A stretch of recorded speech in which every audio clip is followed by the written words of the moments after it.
Hello, this video is to review test 3. This test review has 30 questions. Let's start with number 1, which is talking about a one-to-one function. In order for a function to be one-to-one, it must pass the vertical line test and the horizontal line test graphically.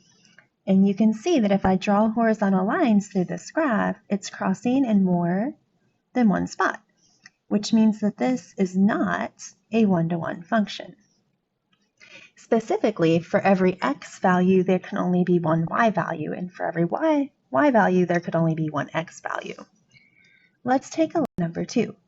Number 2 is asking if it's one-to-one, but this time it is giving it in table format.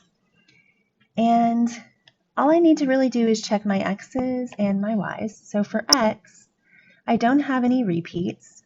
However, the y, 1.7 repeats. Basically, the x's cannot repeat and neither can the y's. It only takes one value to repeat for the whole thing to not be one-to-one. All right, let's try number 3. This says the graph of a function is given, graph the inverse. And I apologize that the inverse graphs are not on this page, but what I want to do is I want to find a few good points, and I want to write them down. So for my original graph, I'm going to pick out a few points. So I think this one is a pretty good one at 0, 1. And then also, it looks like -2, 4 has a pretty good point. And I would say probably 2 points would suffice, but you can always do, one more if you feel like you need to. All right, this means for my inverse, then I can just interchange the x and y. And so I'm going to be looking for a graph that crosses through 1, 0 and 4, -2. All right, so here are my choices. And if I look closely, 1, 0 would be right here on my graph. And the only one that's crossing through 1, 0 is this last one here. So it's got to be that one. But I can also check 4, -2. And you can see that it's also on that inverse. Okay, so I can just pick a few good points and then I can interchange the x and y or reverse them to graph my inverse. Okay, let's move on to number 5. Number 5 says we've got the graph, state the domain and range of the graph, and then state the domain and the range of the inverse. So just a reminder that when we talk about our graphs, that for the original, the domain of f and the range of f, how does that relate to the inverse? Well, if you remember by definition, for the inverse, the range of f will be the domain. So the domain of the inverse is the range of f. And the range of the inverse is the domain of f, right? So basically, when I find the domain of f, it will also be the range of the inverse. And remember, the inverse is denoted as f -1. And then when I find the range of f, that becomes the domain. All right, so I'm going to start with the domain. I'm going to kind of zoom in a little bit here. So for my domain, remember, we're going to be going from left to right. And so the farthest left is -4, and the farthest right would be 0 because we're on the x-axis. So from -4 to 0 would be the domain of the original. And notice that I use brackets because they are filled in circles. All right, now, so the domain was left to right. The range is the lowest to the highest, or the bottom to the top. So the lowest point on my graph is 0, right? Because it's not down here. Like that would be -5, but you can see my graph isn't here. It's not at -4, it's not at -3. It actually begins at 0, and that's going to get a bracket because it is a included ordered pair. And then how high up does it go? Well, it goes to 4. So from 0 to 4. All right. So then it's going to ask you for the domain of the inverse. Well, the domain of the inverse is going to be the range of the original. So that would come here. So 0, 4. And then it's also going to ask you for the range of the inverse. And then remember, that is whatever your domain is at the original function. So that would be -4, 0. All right. Let's go ahead and move into the next question. All right, so for question 5, it says write the equation in exponential form. And just a reminder, you always start with the base. I like to kind of circle it. So 2 to the 3rd power is equal to 8. And that is the equivalent exponential form for that problem. Number 6, write the equation in exponential form. Remember, if there is no base written, the base is assumed to be 10. We call it the common log. So really, there's an invisible 10 there, and that might actually help you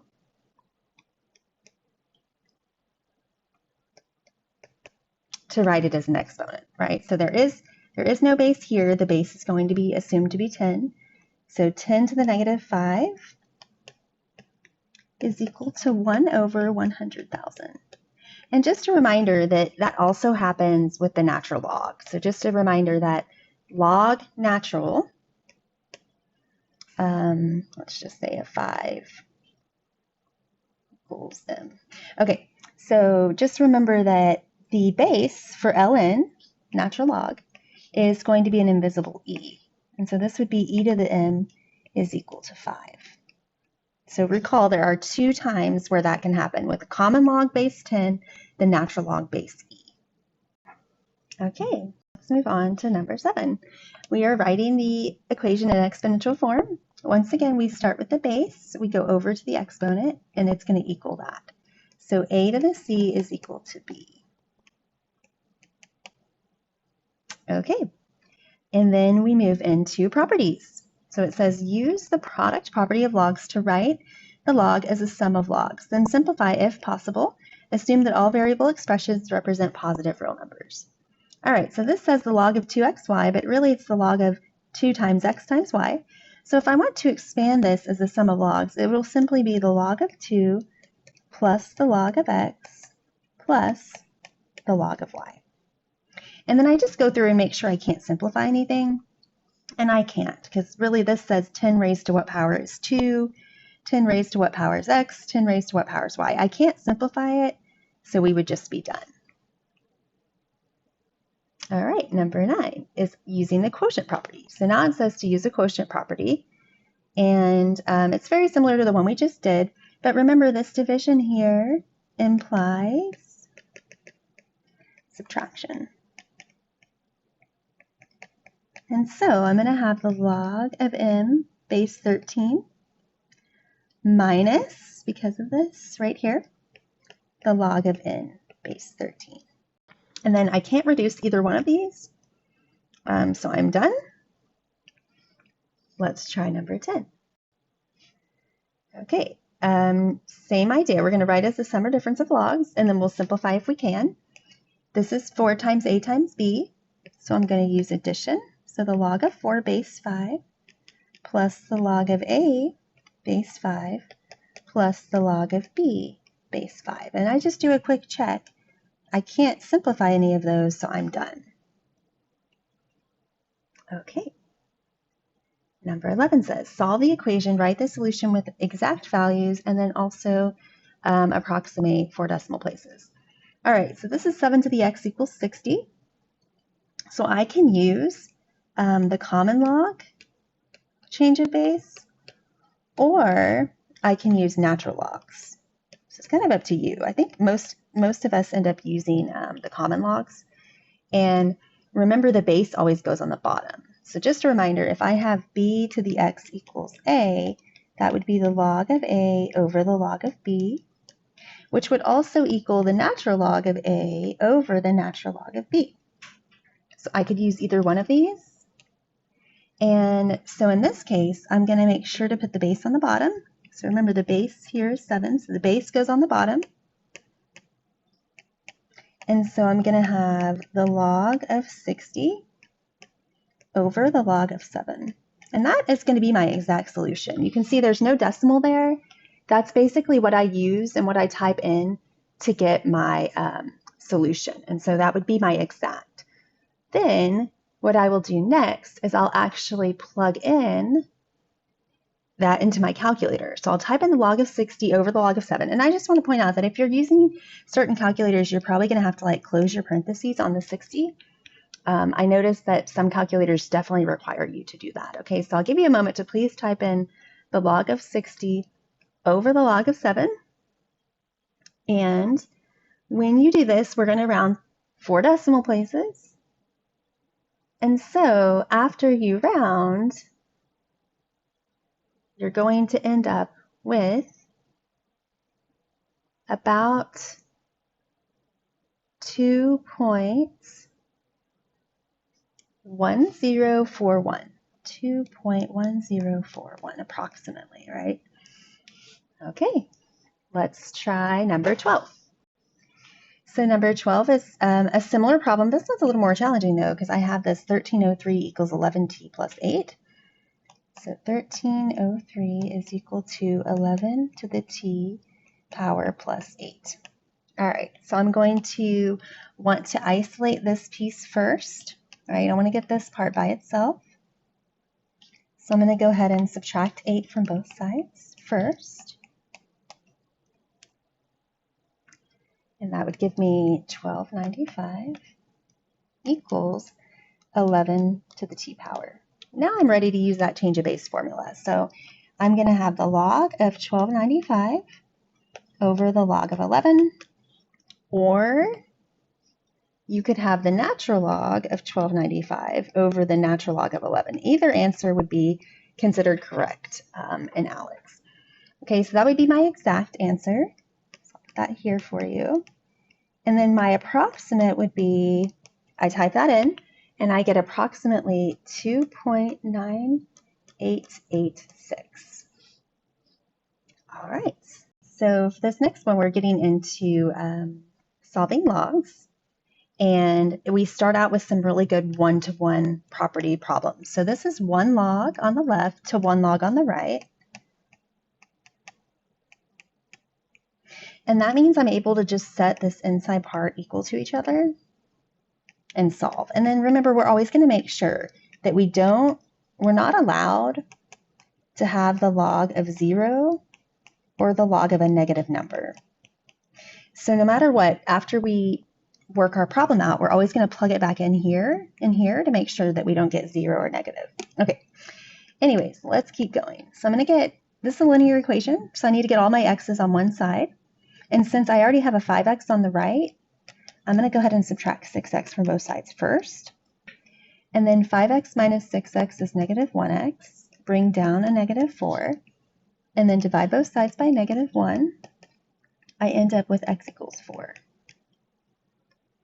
I plug 4 back in. 6 times 4 is 24. Minus 4 is 20. 5 times 4 is 20. Okay, good. So notice we did not get a negative. So I have a good solution here, or a 0. We can't get 0 or negative. Okay, here is number 14. So for number 14, this is also 1-to-1. There's 1 natural log on the left and 1 natural log on the right. And so I can just set this equal to each other. So 6x plus 5 equals 5x. And then it's a linear equation. So I want to get my x's together on one side and my numbers on the other. And I already have a number over here. So I'm actually going to want to move my 6x over to join its x friend on the other side. So 6x minus 6x cancels out. 5x minus 6x is negative 1x is equal to 5. Divide both sides by negative 1. X equals negative 5. Uh-oh, actually, I did that a little too fast. Okay, so I end up with x equals negative 5. And then what I want to do is I want to go ahead and plug that back in to make sure I don't get a negative. But I'm pretty sure I am, right? Because if I plug a -5 in here, 6 times -5 plus 5 is -25. No, sad face. No, can't have that. And then 5 times -5 is -25. Okay, it only takes one spot for the whole thing to be shot. So this solution is extraneous, does not work. And that means that since that was my only solution and it didn't work, we call that the empty set or no solution. Alrighty, let's keep moving along. All right, number 15 says solve the equation, write the solution set with exact solutions. Now, notice this is still 1 to 1. There's 1 log on the left of the equal sign, and there's 1 log on the right, which means we can simply set these equal to each other. However, this time it's not a linear equation, it's quadratic. All right, so it is quadratic. Anytime it's quadratic, first thing we need to do is set equal to 0. So I need to move this 18 over to the other side. So I would subtract 18 from both sides. And then I can solve by factoring. So I'm looking for two numbers that add to get 7, that multiply to get -18. And eventually, I hope you would say 9 and 2. And it's a positive 7, so the 9 would need to be positive, the 2 would be negative. But please remember that that's just factoring. When we set each piece equal to 0, the signs will change, right, when we solve it. So I'm going to end up with a -9 here. And then here, I'm going to end up with a positive 2. Okay, and then I have to check both of these. So some people would think that -9 is not going to be a viable solution, but when I plug -9 in, if you look at what happens, I do end up with a positive 18. So actually -9 is one of my solutions. It's an okay solution. It is negative, but when I plug it back in to this part, I do end up with a positive, which makes it okay. All right, because remember, we would do the p squared plus 7p before the operation of the log part of it. And then for 2, I would do the same thing. I plug in 2 here. 2 squared plus 7 times 2 is also 18. Okay, so actually, in this case, I have 2 solutions, -9 and 2. All right, let's try number 16. So number 16 says solve the equation, write it with exact solutions. Okay, this time it's not 1 to 1. It's 2 to 1. So we have 2 logs over here. We're going to have to force 1 to 1. And to do that, we just have to use our properties. So this is addition. So we're going to use the product property.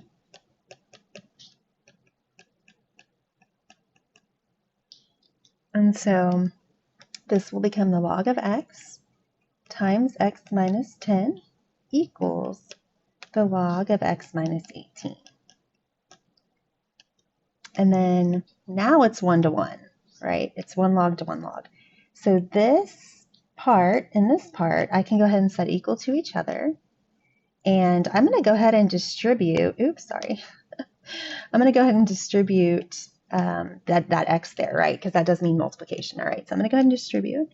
So I have x squared minus 10x equals x minus 18. Okay, now once again, this is a quadratic. I'm running a little bit out of room here. I'm going to do my best. This is a quadratic. We have to set it equal to 0. So I need to subtract over the x and add the 18 to both sides. It will cancel out over here. And then this becomes x squared. -10 minus 1 is -11x plus 18. So the 18 just got moved over, but the x combined with its x friend on the other side. Okay, now I have my quadratic set up for factoring. I'm looking for two numbers that add to get -11. that multiply to get positive 18. All right, so add to get negative 11, multiply to get positive 18. It might take me some time, but I hope that you think about 9 and 2 again, just kind of random. And it would be 9 and 2, but they would have to both be negative so that they add to give me that negative 11. And then I set them equal to 0, right? So their signs change to positive 11 and positive 2. And then I've got to plug them in to see what's going to happen. So when I plug 2 in, oh no, 2 minus 10 is negative, and 2 minus 18 is negative. So 2 is out. Okay, now I'm going to try 11. Well, I plug in 11 here and here, and we're okay, but what about when I do 11 minus 18? What happens? That's negative. Poor 11 is also out. Dude, we did all that work and both answers were not good. Okay, so that would be no solution or the empty set. Sometimes that does happen. Let's have some fun with number 17. So number 17, if I think about what the score is, it's definitely not 1 to 1 because there are 2 logs on the left and there are 0 logs on the right. So I would say that the score is 2 to 0. And since I have a 0 at some point, I'm going to have to rewrite as an exponent. But also, I need to turn the 2 into a 1. So anytime you have 2 logs on one side, you want to force it to be 1 by using your properties of logs. And since this is addition, that implies multiplication. I also think it's silly that they put the base of 10, because if they want the base to be 10, they didn't actually have to write 10. But that's okay, we'll go with it. And so I'm going to multiply those together. All right, so now I have converted it to 1 to 0. And also, since this is times, I'm going to go ahead and multiply this out. And so your instructor may have showed you the box method or FOIL or distributive property. I'm not sure which method. I like to kind of mix it up. So I'll do the box method in this problem. And so I'm just multiplying n minus 6 times n plus 3. So n times n is n squared. Negative 6 times n is negative 6n. And then positive 3 times n is plus 3n. And then positive 3 times negative 6 is negative 18. And then I combine here, which will give me a negative 3n. So this really is the log of n squared minus 3n minus 18 equals 1. And notice that this combined, positive 3 minus 6 is how I got that negative 3. Now I want to rewrite as an exponent. And so that's going to be 10 to the first power is equal to all that. So 10 to the first power is equal to n squared minus 3n minus 18. And I know that 10 to the first power is just 10. So I'm going to go ahead and actually rewrite this as a 10. And since it's a quadratic, I need to set it equal to 0. So I need to move the 10 over. So I'm going to subtract 10 from both sides, and I get n squared minus 3n minus 28 equals 0. And then from here, I'm going to factor. So I'm looking for 2 numbers that add to get negative 3 that multiply to get negative 28. And that would be negative 7 and positive 4. However, I'm solving. So when I set each of these equal to 0 using the zero product property, I will end up with 7 and negative 4. And then I always want to plug it back in to make sure it's not extraneous. So when I plug 7 in here, 7 minus 6 is 1 and 7 plus 3 is 10. So 7 is good. However, when I plug in negative 4 plus 3 will be a negative, and also negative 4 minus 6 would be a negative, but it only takes one spot for it to be out. So in this case, I only have one solution, and that would be 7, because remember, when I plug in the negative 4, the log argument actually became negative, and that's not allowed for the domain of logs. Okay, let's try the next one. Okay, so this is also 2 logs to 0. So we want to force it to be 1 to 0. And because of the 0, we're going to have to write it as an exponent at some point. This time, the operation is subtraction, which implies division.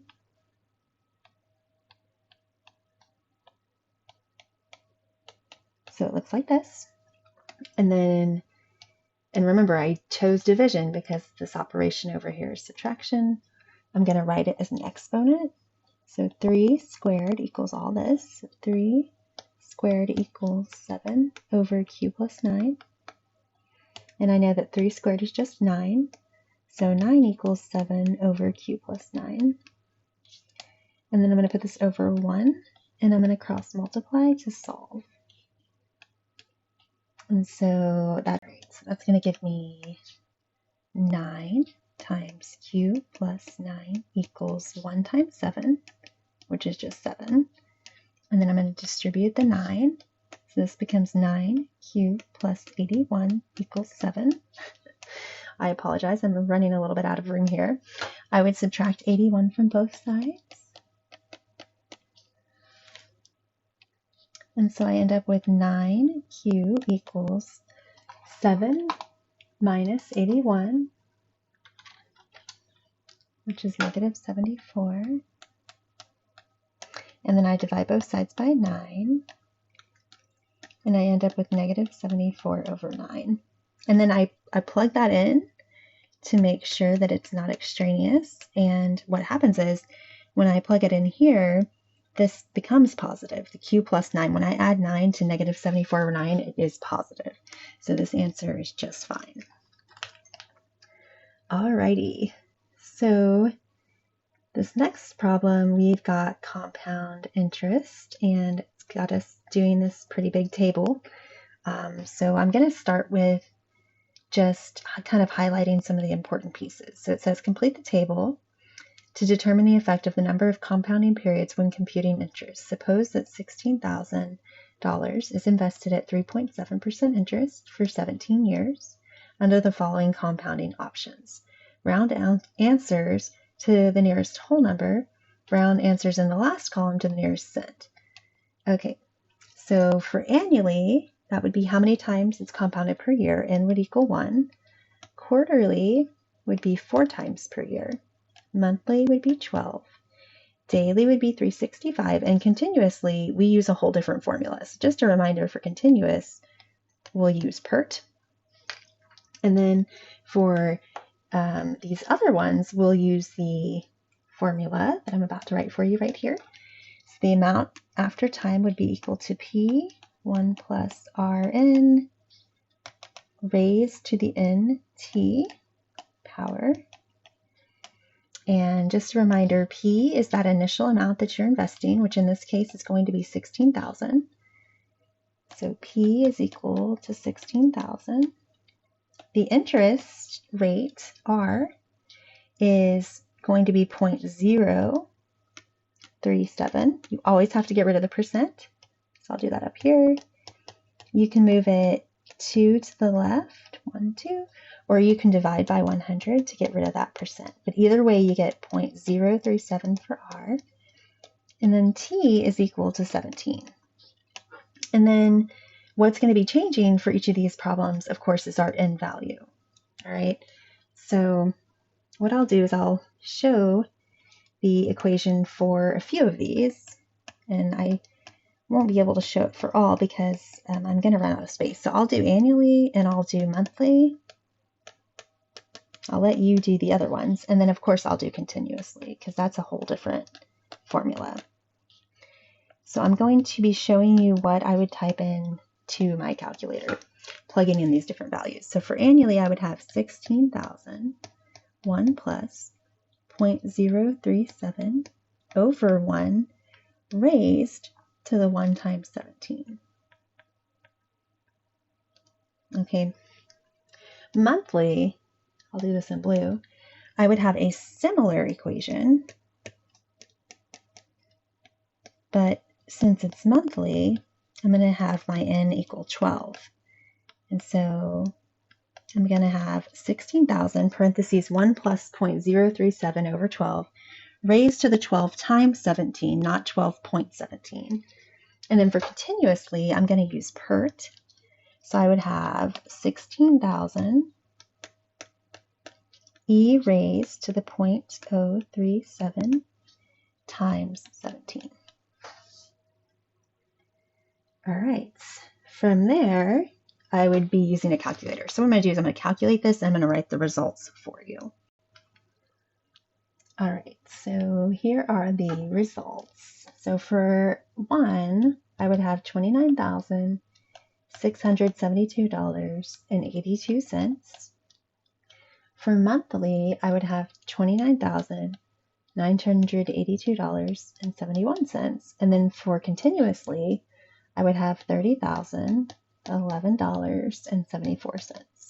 Okay, and then if you're wanting to check your other ones, quarterly would be $29,925.09, and daily would be $30,010.79.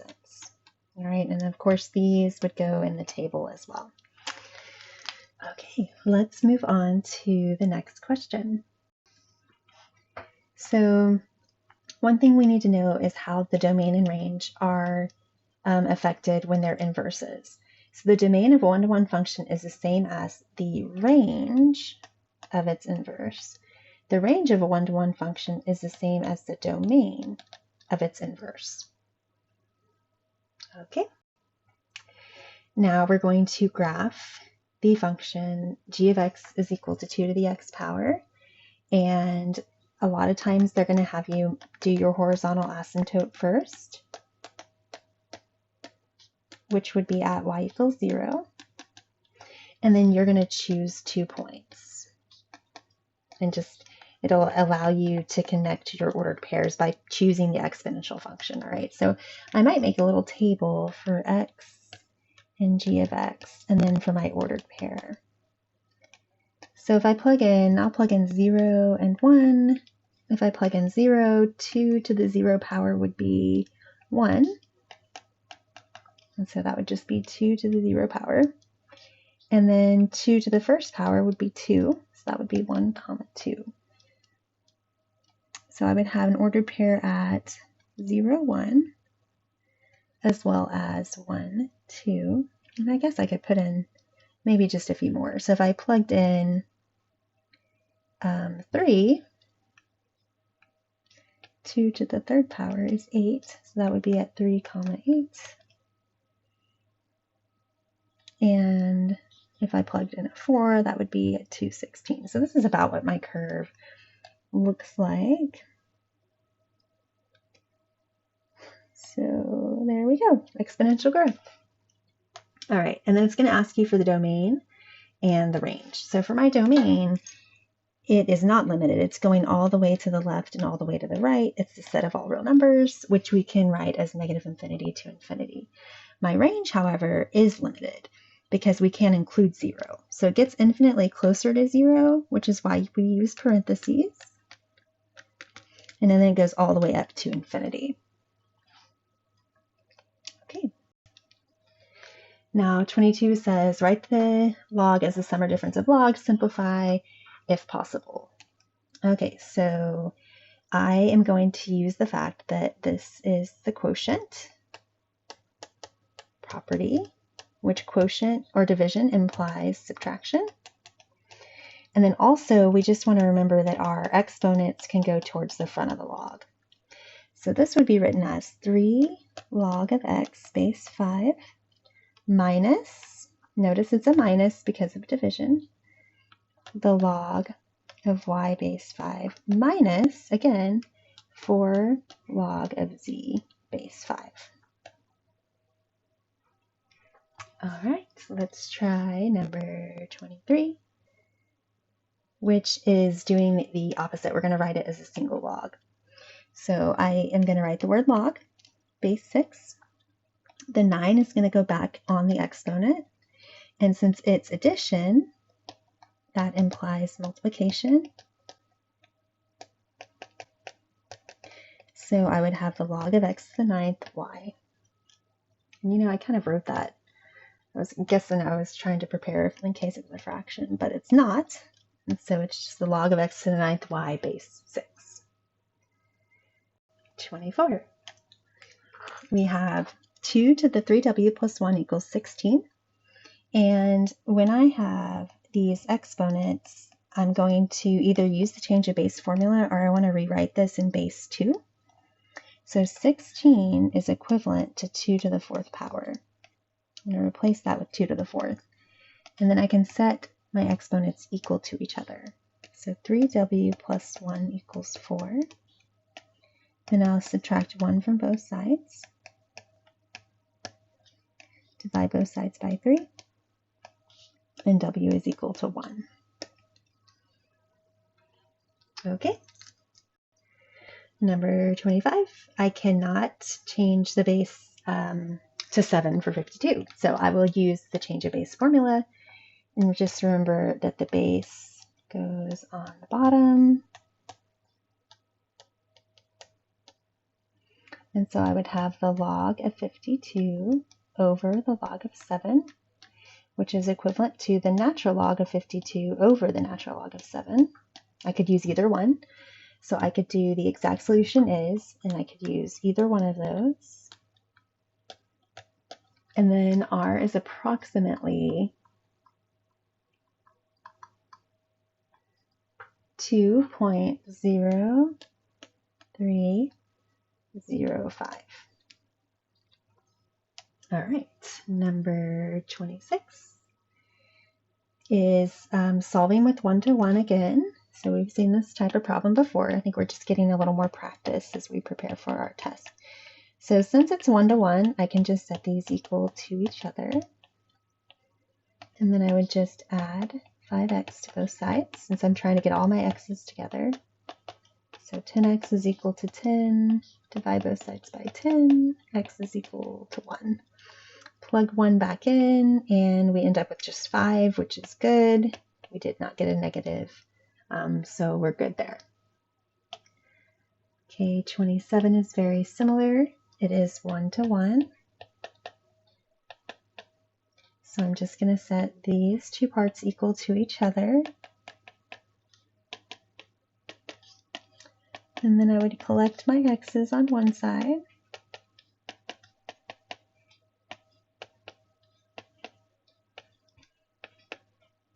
And I end up with x equals -5. Now that is an issue because when I plug -5 back in here and here, I end up with a negative. And it only takes one spot. So that one's out. And since that was my only solution, that would become the empty set or no solution. All right, and then this one, we are missing the base. So just remember there is an invisible 10 here. And it's 1 log to 0 logs. So I want to rewrite it as an exponent. That'll be 10 squared is equal to 9x minus 8. And then 10 squared is just 100. And then I'll add 8 to both sides. And divide by 9. Which gives me 12.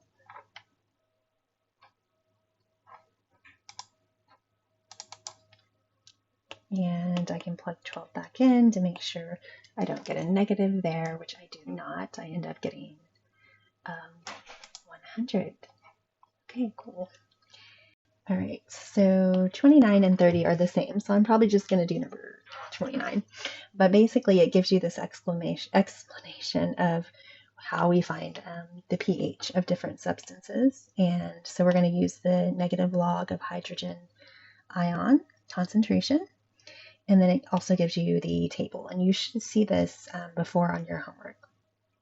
So I'm going to find the pH for liquid hand soap, given that their value is 3.1 times 10 to the negative 10 power. That's the hydrogen ion concentration. So I'll do this up here. So for hand soap, I'm going to have the pH equals negative log, and then I'm going to take the number they gave me, which is 3.1 times 10 to the negative 10 power. Okay, this goes into my calculator, and I end up with approximately 9.5. And then for milk of magnesia, which gives me 4.2 times 10 to the negative 10 power, the pH is equal to negative log of 4.2 times 10 to the negative 10 power.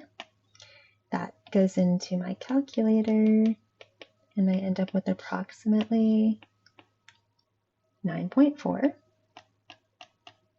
And it says which one is more basic. So basic would be, this is neutral. And so for it to be more basic, I would be looking at which one is farther along here on the alkaline part. And so that one would be liquid hand soap.